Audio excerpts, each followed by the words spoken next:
আয় নাম নিয়ে আসেন। হ্যাঁ বাইর করলেন, নইলে মুট করে যেমন মাল করে না মাছের মতো ধরে বাইর করলেন। হ্যাঁ বাইর করলেন, কিছু করতে না। হ্যাঁ এই যে নিশ্চয় তখন লিঙ্গরও ধরে লাগতেন, আবার ছাড়ে দিলে যাবো গা। কালকে এক লোককে বাইর করছে, বাইর করে দিছে সাইরা, পরে গেছে গা ফুসকুরের মধ্যে, বেড়া হাতে রেখে পরে সাপ ধরন লাগছে। এই যে সাপের নাম আপনারা কি বলেন? দোদরাজ। এটা গৃহস্থের বাড়ি ঘরে গরুর দুধ চুরি করে রাখা। এই সাপটা ধরা খাইছে প্রায় 17-18 মাস। আমাদের কাছে তা এত আমরা বেশি খাবার দিতে পারি না, মাসে 1 লিটার দুধ খাওয়ায়। আর এটা যখন ছোট থাকতো ডেইলি 4 থেকে 5 লিটার দুধ খাইতো। এই সাপটার নাম হইলো দোদরাজ। না কিছু করতো না, আপনার ধারা থাকলেও কিছু করতো না। আপনি যখন এটা কুতি করতে না, আপনার কামড় দিত না।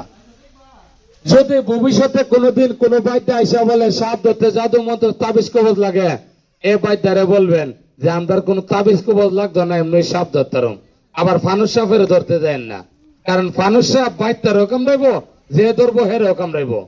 দেখেন অনেকে আছে সাপ পাইলে সাপের দিয়ে হাত দিয়ে পুষি দেয় ফানুসের এটা দেওয়া মানে একটা কুচা দেওয়া, তো অনেক ফুস করে কামড় দিব।